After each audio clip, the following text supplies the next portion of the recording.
Let's talk about acute coronary syndrome.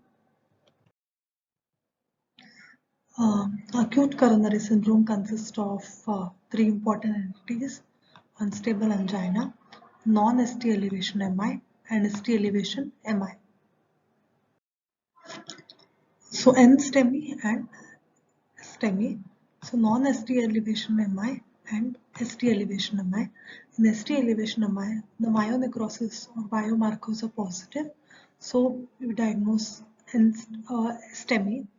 If there is no ST segment elevation and no biomarkers are negative, you diagnose as unstable angina. In case of biomarkers are positive, you make a diagnosis of NSTEMI. All these three come under acute coronary syndrome. The universal criteria for diagnosis of an acute myocardial infarction is detection of rise and fall of biomarker values, preferably at least one of the value above 99 percentile, upper reference limit, and with at least one of the following. So cardiac markers, at least one, preferably cardiac troponin, at least any one of that should be above the 99 percentile, and patient should have at least one of these symptoms. So they should have symptoms of ischemia like chest pain, palpitations, sweating, breathlessness, new or presumed new ST segment elevation, STT changes, or new LBBB, new onset LBBB, development of pathological Q waves in ECG, imaging evidence of new loss of viable myocardium or new regional wall motion abnormality, which can be seen on echo, identification of intracoronary thrombus by angiography. So coming to the clinical presentation, the precipitating factor is present up to majority of the one half of the cases. Precipitating factors are vigorous physical exercise, emotional stress, or a medical or a surgical illness. STEMI can commence any time of the day or night, but circadian variations have been reported, like MI are most common in the morning or within first few hours after getting up. So pain most common is the most common presenting complaint. It is central in portion of the chest or in the epigastrium. It is deep or visceral pain. The patient usually describes that pain as heavy, squeezing type, crushing, stabbing or burning, which commonly occurs at rest and usually more severe and lasts longer than angina, which does not usually subside with cessation of activity. Radiation of the pain is to the arms, less commonly to abdomen, back, lower jaw and neck. The pain of STEMI may radiate as high as to the occipital area, but it does not usually radiate below the umbilicus. So this is a very important sign, that is Levine sign, in which when patient is asked where is the chest pain, he'll show as a clenched fist held over the chest to describe the ischemic chest pain. Pain is often accompanied by weakness, sweating, nausea, vomiting, anxiety, and a sense of impending doom. Sense of impending doom means patient gets a feeling that he is going to die. So, typical presentation of STEMI is very important. It can be painless STEMI in patients, especially who are diabetics or old age. Main reason for this is autonomic neuropathy. Stabbing or burning type of pain will be there. Xiphoid or epigastric pain, commonly mistaken for indigestion. So if a patient comes with epigastric pain, an elderly male or female especially, never always take an ECG to rule out MI. Inferior wall MI, due to vagal stimulation, usually presents as diarrhea or GI symptoms. Sudden loss of consciousness, a sensation of profound weakness, sudden onset of shortness of breath, acute confusional state, appearance of an arrhythmia, evidence of an peripheral embolism or unexplained drop of arterial pressure. So all these are the typical presentations of STEMI. So what are the physical findings in case of STEMI? Most commonly the patients are anxious and restless. There is pallor, sweating and cold extremities. Patient usually present with low blood pressure. Quiet precordium. Paradoxical splitting of second half sound may be present. The combination of substernal chest pain persisting for more than 30 minutes and diaphoresis strongly suggests STEMI. So a lot of questions are asked on this. Stratification is done by Phillips classification. There are four grades of Phillips classification. Class 1 has no evidence of heart failure. Class 2 is rails up to half of the lung fields and S3's heart sound may be present and systolic pressure is more than 90 mm of Hg. Phillips class 3 is frank pulmonary edema and systolic blood pressure is more than 90 mm of Hg. Phillips classification 4 is usually patient is in cardiogenic shock with rails, systolic BP less than 90 mmHg and signs of tissue hypoperfusion may be present. So initially first is no heart failure, 2 and 3 BP is more than 90 mmHg. Uh, 2 is rails are present more than half of the lung fields, 3 is frank pulmonary edema and class 4 is cardiogenic shock with tissue hypoperfusion. Signs of tissue hypoperfusion will be cold, clammy extremities, low blood pressure, breathlessness, hypoxia, cyanosis in extreme cases. So coming to the Timi classic score calculation, each factor contains 1 point, needs more than 65. Aspirin use in the last 7 days, patient experiences chest pain despite aspirin use. At least 2 anginal episodes in the last 24 hours.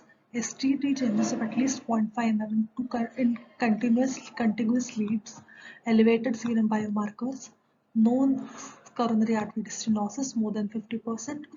At least 3 risk factors for coronary artery disease such as hypertension, BP more than 140/90, current cigarette smoker, low HDL cholesterol less than 40, diabetes mellitus, family history of premature coronary artery disease, male first degree relative and father younger than 55 years of age, female first degree relative or mother younger than 65 years of age.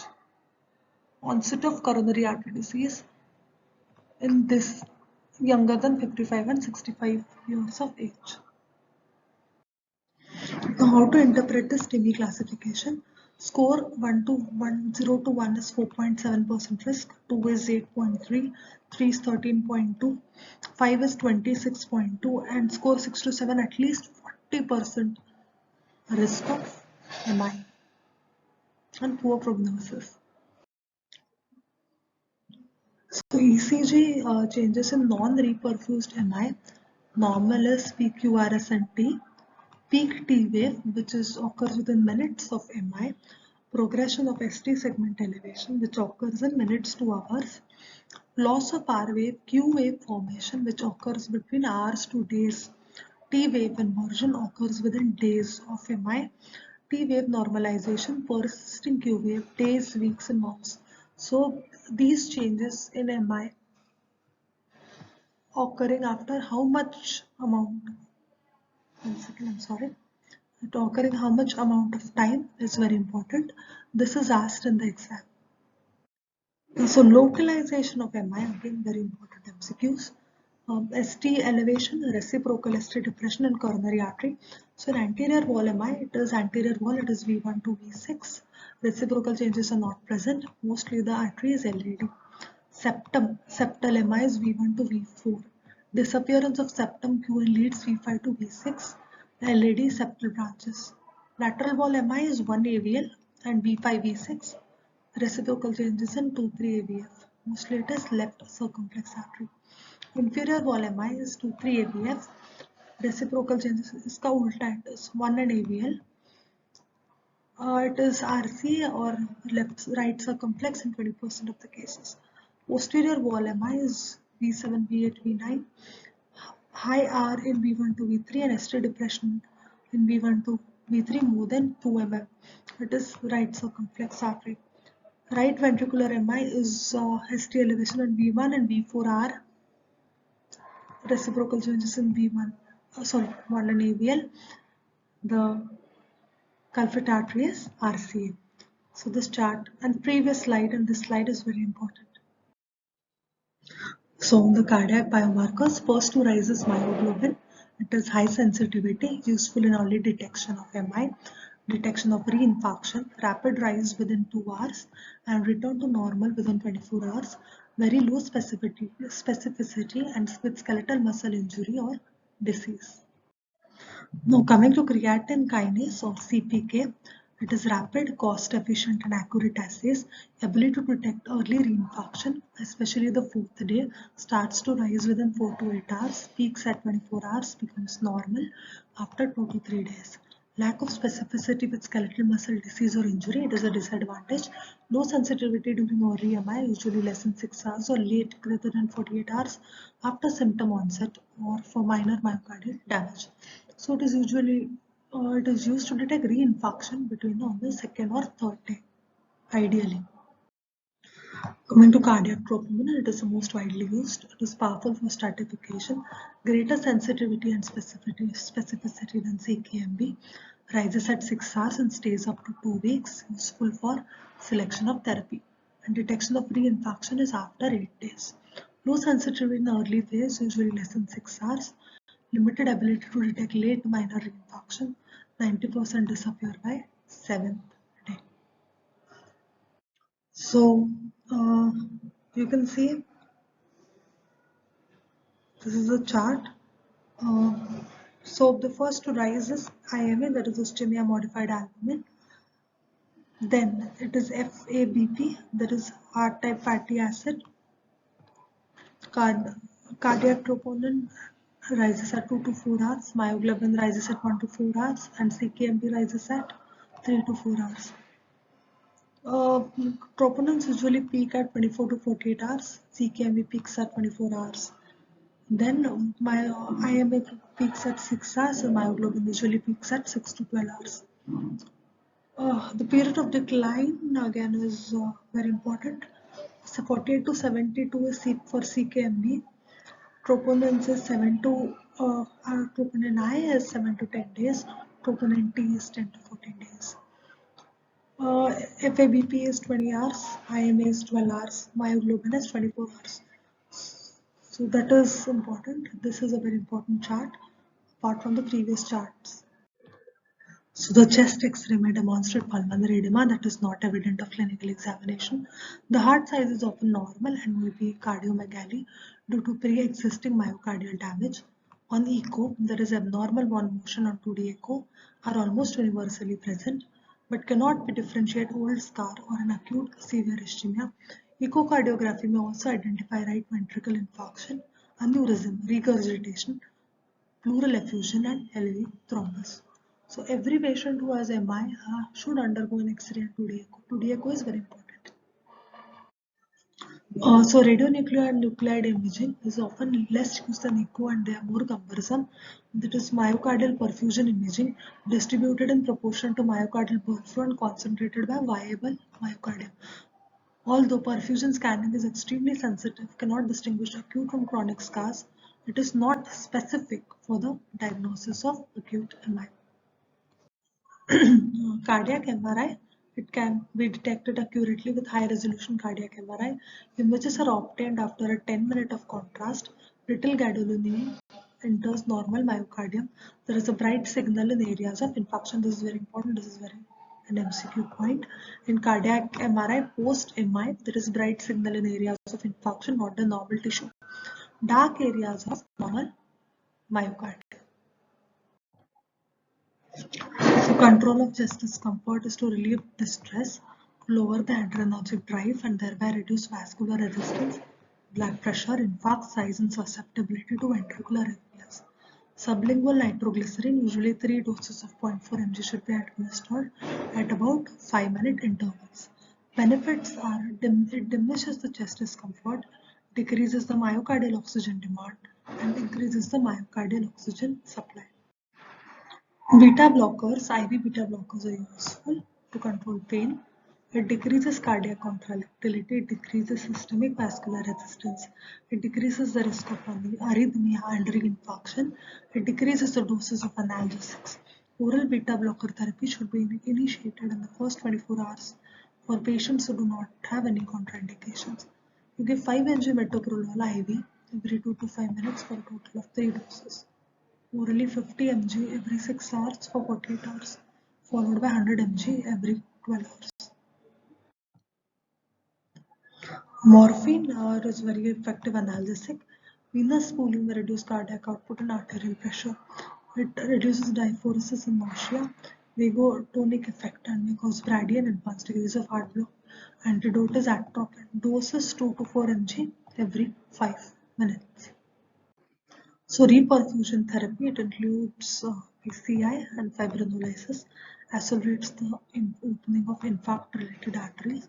Candidates for reperfusion therapy is present with 12 and possibly up to 24 hours of symptom onset ST segment elevation of at least 2 mm in 2 contiguous precordial and 1 mm of in 2 adjacent limb leads. Streptokinase 1.5 million intravenous units over 30 to 60 minutes. Alteplase is 15 mg bolus, then 0.75 mg per kg over initial 30 minutes followed by 35 mg or 0.5 mg per kg in the next 60 minutes. Reteplase is 2 10 international minutes bolus is 30 minutes apart, and the most advanced is tenecteplase. It is weight dependent, very important MCQ. It is adjusted by weight. 30 mg less than 60, 35 60 to 70, 40 70 to 80, 45 80 to 90, and 50 if weight is more than 90 kgs. Pharmacotherapy consists of antiplatelets and anticoagulants. The therapeutic goal is maintain the patency of the infarct-related artery, reduce thrombosis like events like DVT, pulmonary thromboembolism, and stroke. This is very important. I'll just quickly brush through. Clopidogrel, it is P2Y12 inhibitor.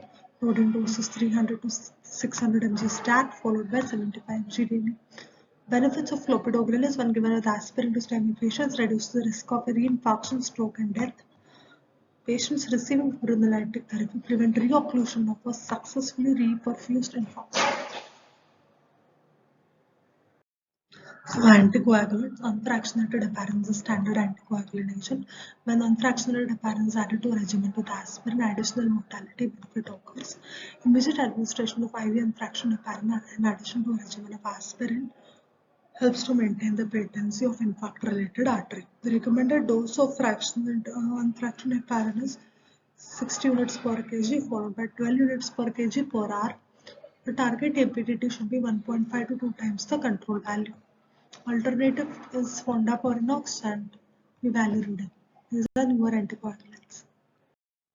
Now, with which patient we should give heparin is patients with anterior infarction, severe LV dysfunction, heart failure, prior history of embolism, echo evidence of mural thrombus or atrial fibrillation should receive full therapeutic levels of anticoagulant therapy, that is unfractionated low molecular weight heparin or unfractionated heparin while hospitalized, followed by at least 3 months of warfarin therapy. So ACE inhibitors are very important drugs. They reduce mortality rate after STEMI and are additive when achieved given with aspirin and beta blockers. They are given in elderly, especially in anterior infarction, prior infarction, depressed LV function, and the rate of recurrent infection may also be lower. Basically, the idea behind giving ACE inhibitors is they'll ultimately prevent ventricular remodeling, which is a complication which we'll see later. The complications of MI are pump failure. It is a primary cause of death in many patients. Most common clinical signs are pulmonary rales and S3, S4 gallop sounds, cardiogenic shock as in previously, hemodynamic disturbance at 20 to 25% of the left ventricular infarction. 40% of left ventricular infarction usually result in cardiogenic shock. So ventricular remodeling, the drugs which we give usually to prevent ventricular remodeling are ACE inhibitors, beta blockers, and spironolactone. Arrhythmias, the most common deaths from arrhythmia occur within the first few hours after infarction. Within first 24 hours of STEMI, ventricular tachycardia and fibrillation can occur without prior warning arrhythmias and recurrent chest discomfort. So left ventricular aneurysm, Dyskinesis or local expansile paradoxical wall motion is present on echo, may cause congestive heart failure, arterial emboli, and ventricular arrhythmias. Apical aneurysms are the most common and most easily detected by examination. There's double diffuse or displaced apical impulse. Another important complication of MI is pericarditis. Pericardial friction rupts or pericardial pain is present in STEMI involving the epicardium. Complaints of pain radiating to either trapezius muscle is helpful. Thromboembolism, another important complication, complicates STEMI in 10% of the cases. It is usually arterial in origin.